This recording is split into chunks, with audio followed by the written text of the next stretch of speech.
Yo! Welcome to Team Rad Titan, and today we're going to be reviewing Figurama Collector's Netero versus Meruem diorama. Now, this is a massive piece. We're going to be trying to give you a little bit of character bio if we can. It's not really our scene, but we've got the honour of reviewing this, so stay tuned to hear what we think.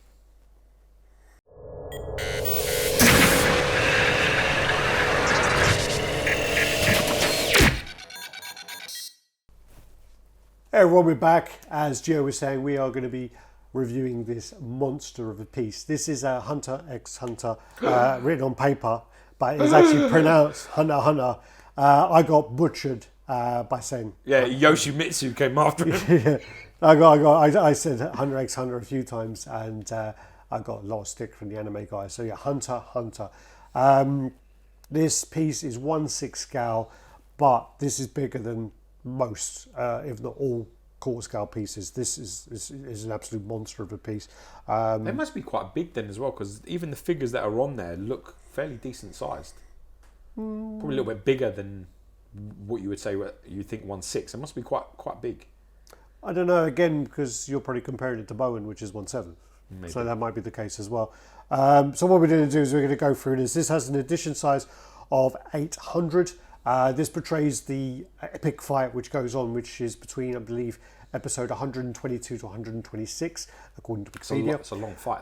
Yeah, a lot of the anime stuff. I mean, this is one of the things that put me off about kind of Dragon Ball and things like that. They have battles which literally last like 10 episodes. Things yeah, like but that. also more importantly, it is a hell of a lot of information. When we've been doing a little bit of light reading and homework on this particular statue and this particular characters, there's information within information within information. So you basically go in shallow and you just wish you were dead, because there's just so much more about their power levels, about their their use of nen, and then that's the part about Netero, where his ability is called nen, and then he also uses another ability within that called Ren, and then also this move and his here. Zen is pretty good too. And then this move here, I had to write down, is called Guyen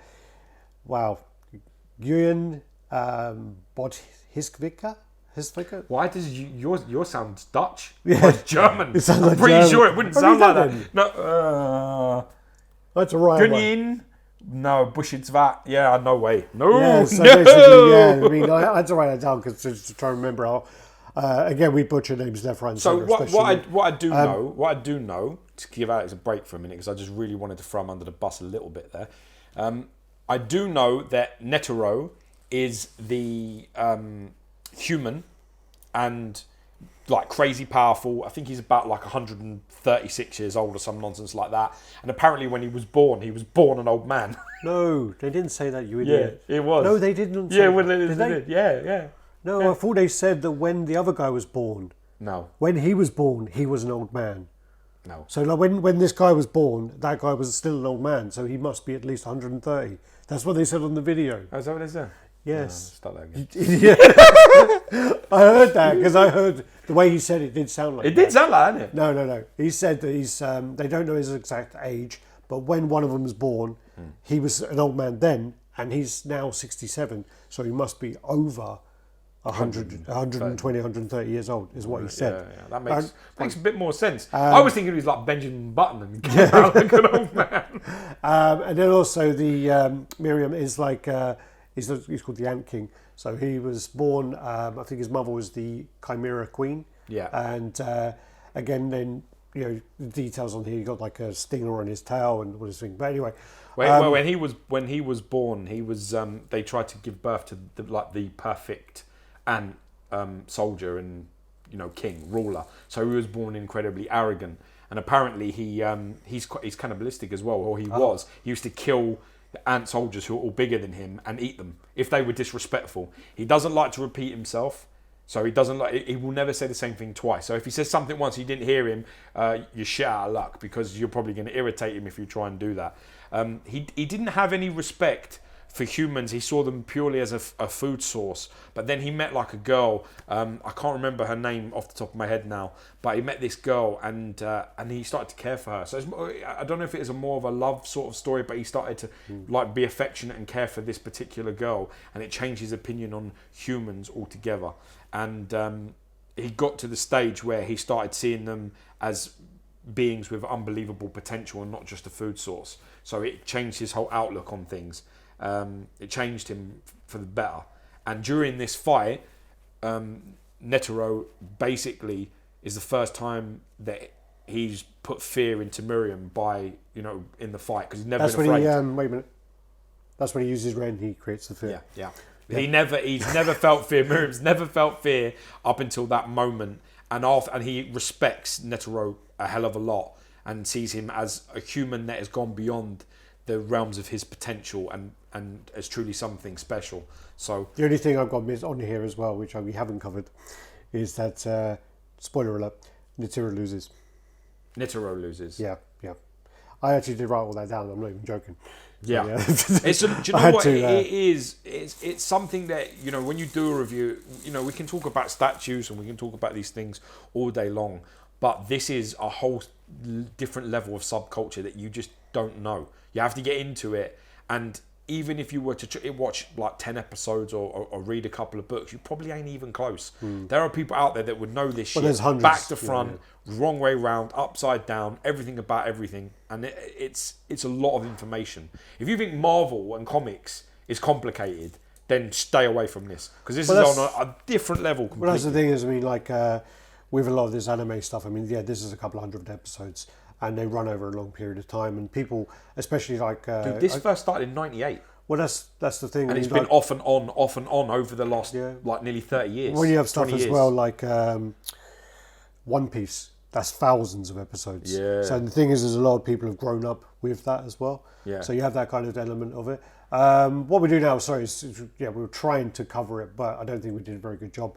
I got to see this piece, first of all, in... I believe it was New York? February, I want to say 2019. I went to Japan, and was it there in Japan? Yeah, it was in New York though, wasn't it, as well? No. I got to see this in Japan. It was when Rob came with me, because this piece was broken and he had to repair it. And this was the prototype. Yeah, the prototype was broken. So I got to see this then, and when I saw it, Lucky he was there. It was just like, oh my god, this is crazy. Figurama definitely pushed the boundaries of the way they put their pieces out, the way they put them together. They try to really test what can be done in statue form. When you look at the elements of the actual, all these hands going on, and the way they're engineered to be on there, it's actually great work. So did you want to just go over the... Yeah, so what you receive when you... Because I don't think you mentioned when you get the box. So So what you get when you open the box is, as usual, you get this lovely envelope with all your sort of goodies on it. Just makes you feel like you're a little bit special there, and it's got the old sort of almost wax-like attempt there. I think that's, and it's sort of like glued down. So then you receive your certificate, which has your number on it of what you actually have, and it has basically Shanab's and this, CEO and creative director, as well as you've got his signature, and then you've got the sculptor's signature. Now this was sculpted by Keita Okada, and you get a nice little seal there and everything, and it's brilliant. So as well as that, you receive this nice glossy book that has like basically all the details. You've got like a brief, sort of summary, a hello, in a nutshell they call it. And then you've got how it comes into the box and how you put things together. And actually, they're a little bit better, aren't they, than XM at getting this right in terms of how it goes. I think on their Trigon one, there was a few things with the flames which confused me. But in all honesty, I did put together the prototype, and I kind of remembered how to put this together. So it's quite obvious where the pieces go. So you don't really need the instructions. But it's always worth just referring to them just to make sure. When you watch them fighting, there's a lot more hands than this that start popping up. So be thankful they only did four. Isn't it something to do with like 100? There's meant to be 100 hands or something like that. Yeah. 100 hand slap. Yeah. Then you get this nice print as well with it, which is really cool. It's funny as well because Figurama pride themselves on having a depiction of a fight where nobody is actually winning. But I would debate this with this statue and say that I think Netero's got the higher ground here. So I would say he has an ever so slight advantage. I was going to do the Anakin thing there. The best thing of that is someone dubbed that with Mickey Mouse and Donald Duck. Don't test me, Anakin. I have the high ground. I have the high ground. The best thing. Don't try it. Don't try it. Right. So, Donald Duck is like, I can't do it. It's like, I hate you, but he's like, I hate you. anyway. So I'm definitely going to find it funnier watching it after that demonstration. Yeah.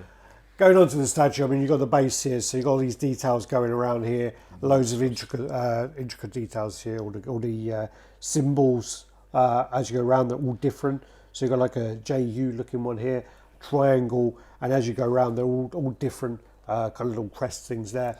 They've definitely got to be like power things or stats of some kind. For sure. We said there, there's some great detailing in there across the base as well. It's nice to see that Figurama have put in so much effort on even the elements you may not see. So you're not going to display this, from probably the view that you can see now. But the rocks are absolutely, the smoke. Nothing is sort of like half-assed. Even sculpt details are really bang in there. They haven't messed about with anything. Even the areas that are almost blind when you have the statue on display, they've covered those bases as well. Well, it's like they stick in the kind of Easter eggs as well at the back of a lot of statues. So, like for example, with here, I think you can see it now on camera. You get like the checkers board, which isn't a checkers board, is it? I don't think it's checkers. We were saying, even though they're Chinese checkers, maybe it's a different game in it. There's that game that they play a lot, but I don't actually know. I mean, I'm saying Chinese checkers, but it's a Japanese thing. But I know that. But then there's like a game there because obviously, if you look on the checkers board here, they're in the wrong places. So well, it is moving, so maybe it's moved. Maybe they're not playing checkers. You've got a lot of detail then coming up. So one of the most impressive things about this piece is going to be the engineering anyway. I mean, when you look at the way this is all put together, and there's like, when you shake that, there's no movement at all. This fits like a glove. When you get some other pieces of that, to be honest, didn't it? Yeah.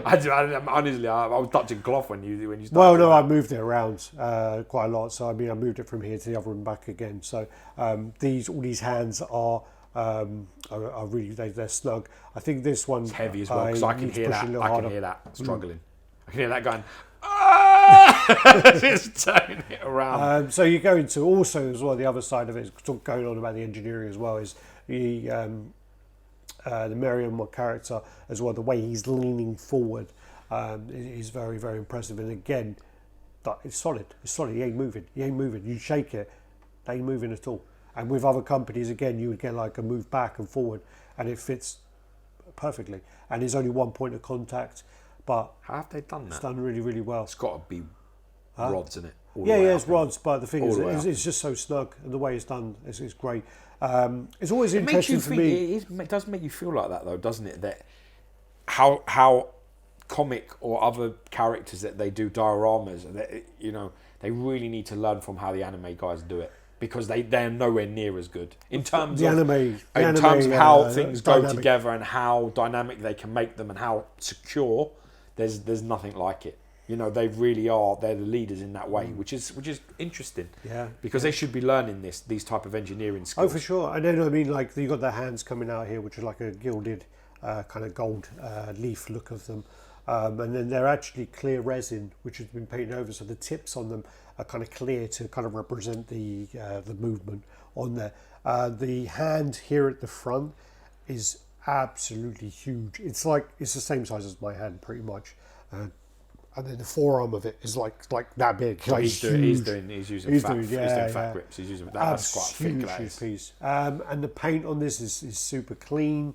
I think Figurama. I mean, I saw the prototype of this, and there were a few kind of like questions because obviously when you assemble it, the Netero piece alone. Netero. Yeah. The piece alone had, I don't know, like 10. He was made up of 10 pieces, and you had to glue it all together and put it. Yeah, but that's behind the scenes shit that people just don't really need to. And then once it's kind of been engineered and put together, you're like, wow, okay, that is much better. And also the Meruem as well, like the pieces as well, like his jacket was separate and all these other things, and the way it's been engineered and executed, they've done a fantastic job. I think this is magnificent. I really think in terms of like contrast and things, it has almost every element that you would want. It has metallics in it, it has clear resins in it, it has, you know, smoke, it has rock, and also even within the rock that's sort of going up there, there's like, it's like a structure, a smooth structure on the inside that's sort of cracking and breaking away, and on the outside of it, it's a completely different structure. It almost looks, you know, like what that would be built underneath it as it's breaking apart. So I think that's really, really well done. And as it moves around, then you start seeing the gold, brass, cream, sort of metallic colours in the and the tips as well, like you were saying. They're like transparent, and I think that's brilliant.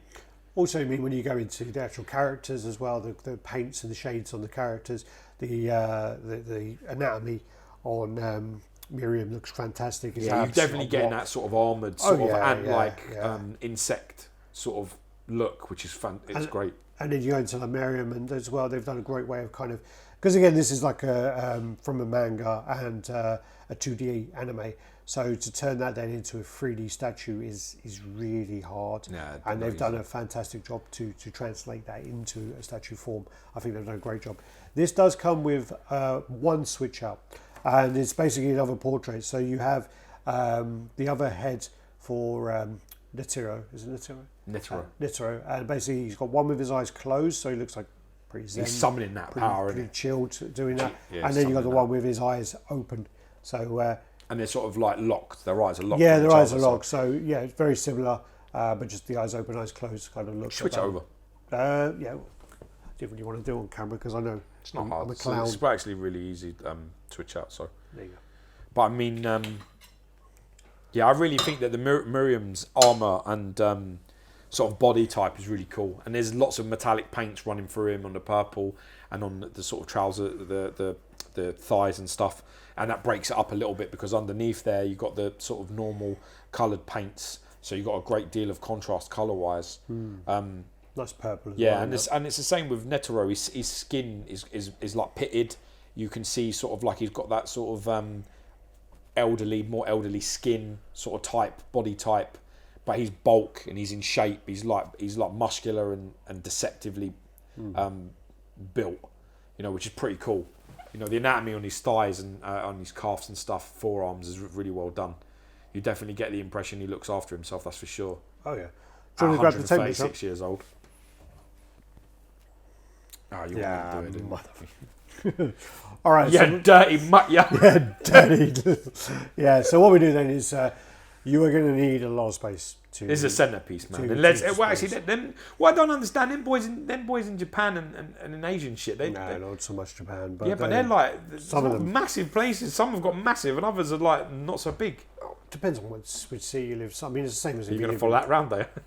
So this is 29.5 inches tall, which is about 75. You better turn that off. And then wideness is going to be... It's fine, I've got me. It's nowhere near 20... that. Huh? It's there. That's taking front. No, it's that, because that's on the front. It's that piece there. Yeah, all right, go on then. Yeah? I got it here. You curved it. Why have you curved it? There you go. All right, so we're going to be 28.5 inches this way, which is 73 centimetres. That's awesome. And then the depth is going to be kind of that way, and that's going to be out there. So it's coming from that thing up the top. All right. I'm trying to go round it. You stay there, that's it. All right, so then this is going to come out to that kind of bit there, which is again going to be maybe like 29.5 inches. So it's like a 30-inch square. 74. You're gonna need 30 inches. Yeah, same. You're going to need like 75 centimeters, 75 centimeters, 75 centimeters to display this. And let me see the book for a minute. Pass me that book, because it says in that book exactly how big it is as well. Oh, does it really? I think it does. Yeah. Oh, we should have looked for that then, shouldn't we? Well, it was online on the website. I think Probably it said on the website. It's on the website. Don't say it. But again, I mean, this. I mean, when I went to Japan to the convention, and when I saw this piece was going to be there, I was going to do some homework at the time, and I was actually going to start to watch the anime while I was in my hotel room. When I was told that this fight doesn't happen until 122 to 26, I was like, wow, that's a lot of investment you're going to have to put into that. And I know a lot of these animes, they've got so many episodes. There's so many that I would love to watch, but just I can't get around to the time. What do you think? What's your highlight of this piece? Do you think? I think my highlight of the piece is probably the character, the Meruem character. I just like the way he's the movement About of him. Superman punching in the face. Yeah. I like the movement of him, the way he's been captured, and I like the breakups of, his skin. You can see that it's like a harder kind of shell, and I like those metallic-y purples on him. And then you also got his tail like coming off with the syringe on there. What could they have done better? I just put me on the spot now. I think the golds are done very well, and they are done probably like the best they can be done in a factory. But I do think that maybe they could be done a little better. They're kind of like they're done in a look of when you're in a temple and you kind of have like like a Buddha, that kind of look. Exactly like that. But just the transition between the golds onto the movement, I think is a bit. It kind of stops a bit. Okay. Like here, it stops and then it kind of goes on. I think that blend could have been a bit better. But overall, I think they've done a very, very good job. I mean, maybe some of the detailing on the base could be a little neater, but we know from experience that this kind of paint here is really, really hard to get if you want to use neat. It's not very forgiving in the slightest. Well, what about you? What's your favourite part? I thought you had an answer because you were like... No, I don't ask you loaded questions. I'm not that kind of guy. It's not my nature. But I mean, for me, I think the transition from sort of like a smoky, where that hand is like, it's almost cracked the ground, and the ground is all moving, and the rock, this is all like breaking away and falling apart. I think what I love about this piece the most is the movement I feel when I look at it. It feels like there's this sort of circular flow to it, which I really love. I think the contrasts in it, from solid to smoke to wisps to hands. There's no negative space as well. Yeah, they've used it very, very well. It's also like the way that the elements do blend together. Like you can have certain pieces where they're trying to get too much into the statue, but it looks more like that they have a plan. We need to put this hand, we need to put this character, we need to put this character, we want to put this base, and then you just kind of put it together, but they've been done separately. But this looks like it's been planned out very, very well. It blends very well together. So, things that they could have done better for me. They could have had him with actually 100 hands, I think. No joking. I mean, for me, I don't know. I think what they've put in here, I think they've done very, very well. And the price point as well. When you look at the price point for, as cheap as it is. When you look at the price point for this piece as well, Figurama price point is very competitive. If you were to have this size scale from another company, it would be easily a third more. Easily, maybe even more than that. So they've done very well to keep the price point low. Packaging's great. I know that when I spoke to Shenab in the past, he is a specialist in in packaging, shipping.